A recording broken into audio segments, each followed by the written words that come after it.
Hello, hello. Sir David the Bard. I'm coming to you from Arlington Cemetery here in Washington, D.C., and I love that little Kennedy flame up there. It's cool.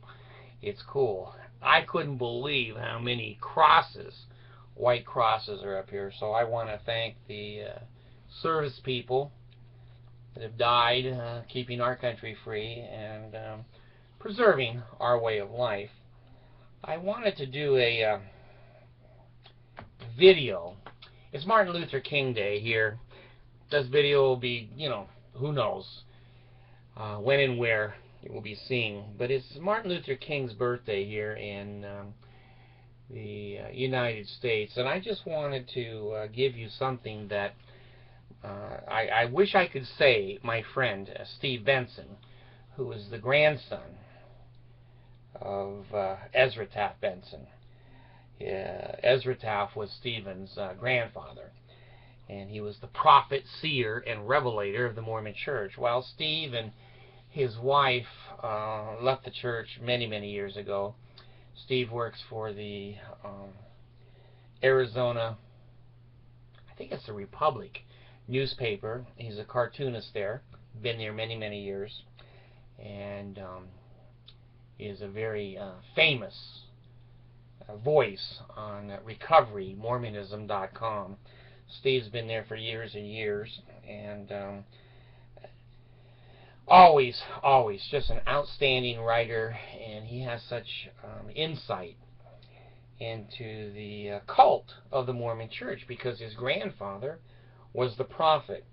Stephen has told many, many stories throughout his life about how the rich Mormons would sit up in the high offices and towers of the church and look down on the members with bag lunches, and they upstairs with all the important Mormons were having a catered lunch. Well, Steve has brought a lot of insight and a lot of details. Steve is a very detailed person. When he quotes something, he quotes it perfectly. And he and I were at BYU about the same time. I didn't know that, but I graduated from BYU in 1972, and I don't remember. Steve was a year or two ahead of me or behind me, probably ahead of me. But anyway, I've had many conversations with Stephen back and forth at Recovery Mormonism. He was an atheist before I was. When I came out of the Mormon cult, I argued, why throw the baby out with the bathwater? Why put Jesus in the same category as the Mormon Church? Well, I fought that idea for years, and suddenly I became an atheist. Not because of Stephen, because I think, because I go, men walking on water and virgin births look an awful lot like a rock and a hat and gold plates that no one ever saw. And an angel took them away. So, do they have gold in heaven? I never heard of a heavenly gold mine. But anyway, I don't want to get on that crap. I have a link down below from Recovery, just extensive.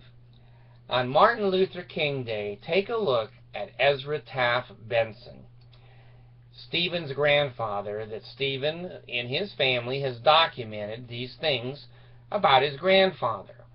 And of course the Mormons are going to say, well, he's speaking as a man. God, well, what do prophets do? Speak out their asses? They have to speak as a man. They only have one mouth. So anyway, the Mormons will make up bullshit and it'll go on and on. It doesn't matter. I'm not talking to Mormons. Anyway, take a look at all the things that Steve has documented, very well documented, about Ezra Taft Benson and the prophet, seer, and revelator of the Mormon Church, and how he felt about blacks. Joseph Smith said that they can go to heaven, but as servants only. Brigham Young said if you marry a black person, you should have your head and their head cut off immediately. That is the law of God. He's speaking with his mouth. And then Brigham Young later on, the Mormon Church says, Brigham Young was just making that shit up. Well, take a look at this. Here's Ezra Taft Benson from his own family. and resources all over the Mormon church that he hated black people. Always did. Take a look at the letter I had on the other video with Stapley, that he told George Romney, get the hell away from those Negroes.